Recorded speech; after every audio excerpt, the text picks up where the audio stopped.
What is up, everybody? Master Darkpoi Gaming. I am Darkpoi, and welcome to the channel. Please hit that like button, hit that subscribe button, leave a comment, and now let's get into the video. What's up, everyone? This is episode 30 of My Road to Champion, and I wanted to do something just a little bit different, and wanted to bring to you my final week of, my season here, and, coincidentally, during the final week of the multiplayer season, Aaron Christensen hosts the points round competition. The scoring is a little bit weird at first, but once you get used to it, you kind of start counting. I don't know if I've ever said this, but this is my absolute favorite event to do in the Valley, for many reasons, but the biggest one is because no matter what your skill level is, you can participate in this event. It just requires some screenshots and sending it to Aaron if you achieve these goals. So what I've done is I've brought in my best rounds of the multiplayer season, and I put on the screen my points round competition points so that you can kind of get an idea of what I was going for, because during this whole last week, I have been playing a lot of Disc Golf Valley multiplayer, and mostly because it's been PRC week, and I love the PRC. I did get a PRC disc once, but it was before Aaron had the custom stamps, and he was just giving out the Nokia Beast stamp discs, like the regular gray one.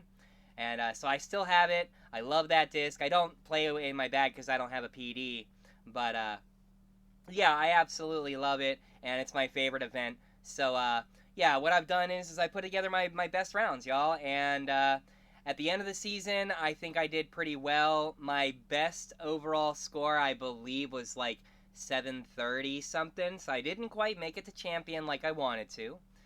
But I definitely put in a nice, good push there at the end that I was very happy with. I had a lot of great rounds, but I also had a lot of terrible rounds. It was kind of up and down, which I'm okay with. I love this game, and I love disc golf, and I don't mind when I make mistakes, and when I don't execute the way that I know I can, and I end up falling in last place, for example. These things happen, it's not the end of the world. But I just wanted to bring you this because I really thought that this was a fun thing to showcase.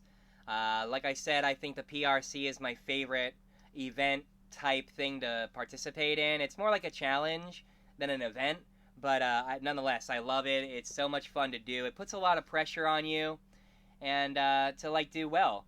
I had a couple different attempts of things that I wanted to do. Like, for example, you can get a point just for getting tap-in birdies. Well, you'd be surprised how often you hit the basket or hit the pole and bounce off far enough that you don't fall within tap-in birdie range. So, it might seem like, oh, that's not that difficult, but trust me, it can be. I know I had a lot of struggles just trying to get within tap-in range, like on that shot there.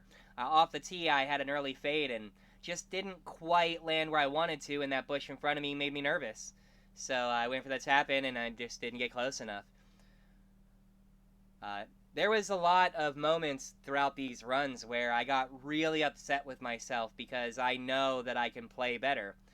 And then there were a lot of moments during these runs where I was really pumped up because I did execute exactly the way I wanted to. What makes it fun for me specifically is that I'm a big ace run kind of guy. So I like big shots, and unfortunately that requires a lot of comeback putts, and I don't always make my putts.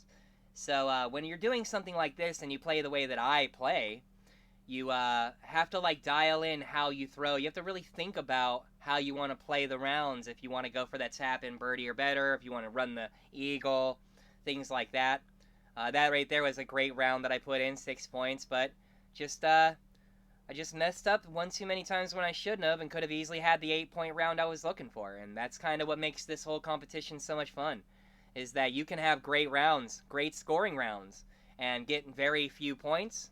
And you can have amazing rounds where you get a ton of points, but one par could, you could lose a point, and because of that one par, you fall short. And I think that happens to me 3 different times in this series of videos where I fall short 1 or 2 points because of a par or not hitting an eagle when I know I could have.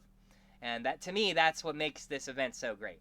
So if you are not subscribed to Aaron Christensen, you should most definitely go subscribe to his channel.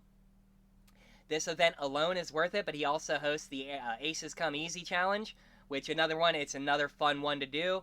It's a little bit more difficult in my opinion than the points round competition, but nonetheless, I love the way he has these set up. So big shout out to Aaron for what you're doing for the Valley. I truly appreciate you, and honestly, I'm much more of a fan of the way you do your challenges, and I just love participating in them, bro. So great job, and keep up the good work, homie. Oh, man, some of these rounds, I'll tell you what, they really got the best of me. There were some moments where I really wanted to legitimately throw my keyboard across the room, but you can't let those things bother you. You just got to keep on trucking. Look at that. Just a little bit further, I get the tap in and the eagle. That puts me up to 7.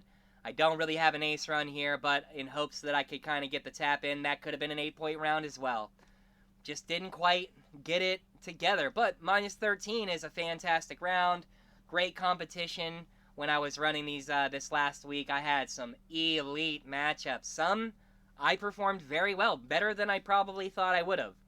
And some I got absolutely thrashed. So, you know, I'm still not quite at that championship level, but I know I can feel it. I'm getting better each day, and I know that eventually I'm going to make it. I just got to keep on trying. Look at that. Oh, big shout out to Virginia Slam. All that practice we did during the doubles tournament really paid off and allowed me to land that ace.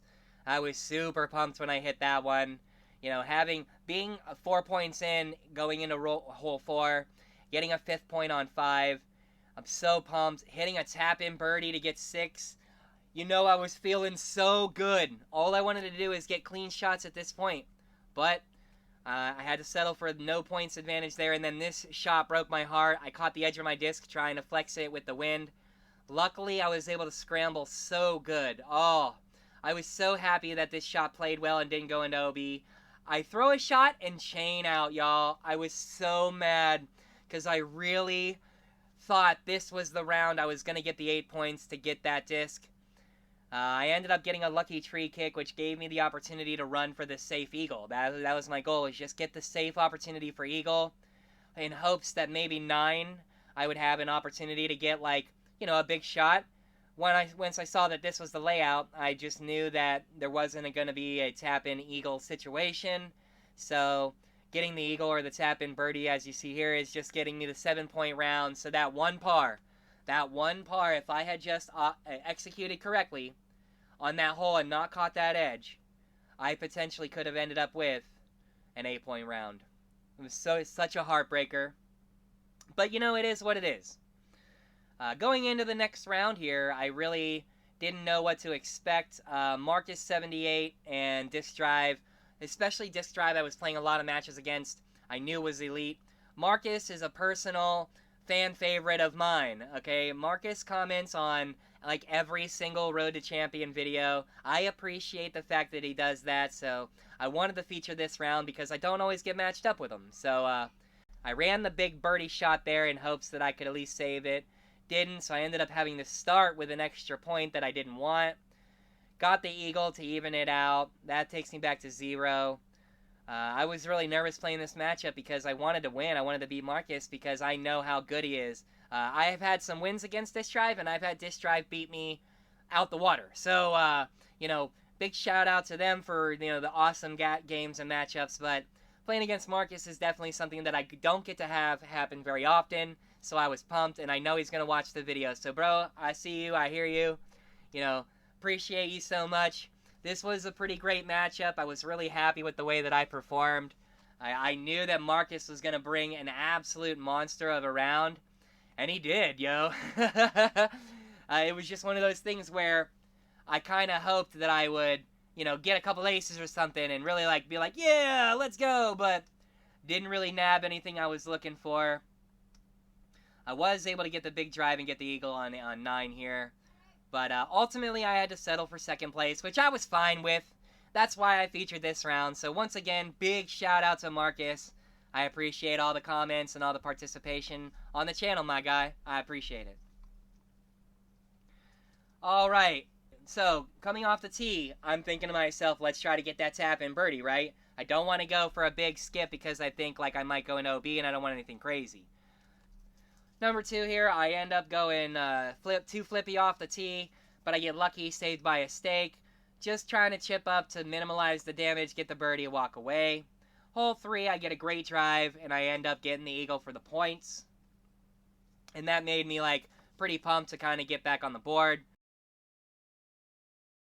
Hole 4, I get this amazing skip off the bench. I thought I was cooked, to be honest with you. I did. I thought I was going to be stuck in OB, and then it was just going to be a lost round.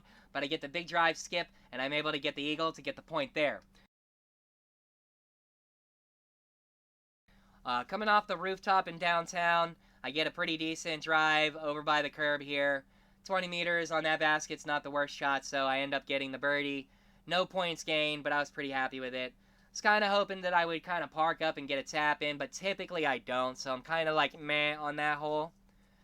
Here, it's always just trying to get as far over as possible, but I don't really like the overstable play, and I do have an over-the-top play, but I don't always like it, so I ended up going with the skip, and it was short. Off the tee, I was just trying to play safe and not go OB. You know, I'm not doing great for the PRC, but I'm really happy with the way the run is turning out. I play safe to get down. Big skip. I play the big skip Vandal to get down to the green to get the birdie. And then coming off a 9, all I'm thinking is, like, don't throw any OB shots. Just play a very clean round so you can take the dub and move on.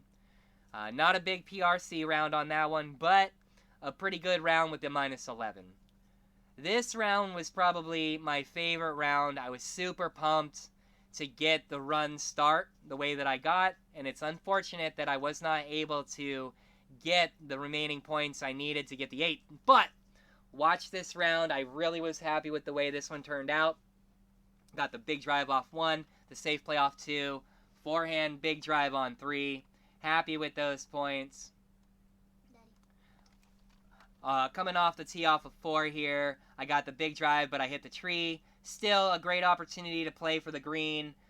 We got a big win from left to right, and I end up getting the water skip, which allowed me the close to the edge opportunity. You can see my disc is clipped into the wall, so I feel confident doing the straight putt to get the eagle point there. Gotta make sure that we don't end up in the hazard, right? Because that hazard can be brutal. So, ended up getting the birdie to save that. Playing for the ace, but did not quite get the distance I was looking for. I ended up having to settle for the birdie there. On 7, I go with the big backhand flex line. We get the wonky skip, but it's not a deal breaker, and I end up getting the eagle anyway. That's my point number 4. Getting the big drive off the tee here, in my opinion, is super clutch. The like-lie defender always plays me up to a good spot without an insane amount of ground play, so I'm able to get the eagle there.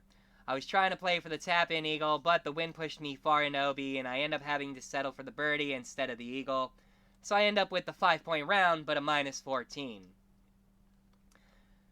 Next, we got what I call my best round ever, by far, right? We start with an eagle point off of 1.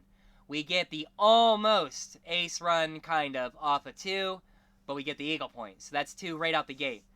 Throw the accurate extra fade triple X, which gets me the tap-in birdie. That's another point. I get the big shot over the top, giving me the easy eagle. That's 4. At this point, I am super pumped. I see this hole, I go, oh my goodness, 5 for 5, no problem, let's go. Right? Just going with the safe sapphire play. The wind pushes me deep, so we get the regular birdie. No points gained or lost there. Number 7, I'm super pumped about because I love this water skip play. That gives me the solid confidence 6 for the eagle. At this point, I'm thinking I'm finally going to get the 8 points. And I overturn the Vandal. What should have been an easy tap-in birdie, I end up getting 0 points for. Now I'm going into 9 thinking, if I would have got that last point, I would have been good for the easy eagle here, and I would have had my 8. Instead, I have to settle for the 7-point round. Big shout out to AC, I appreciate y'all. My final ending season score was 724. I appreciate all you. This is Master Darkpoi Gaming. I am Darkpoi, and hopefully, I'll see you in the future.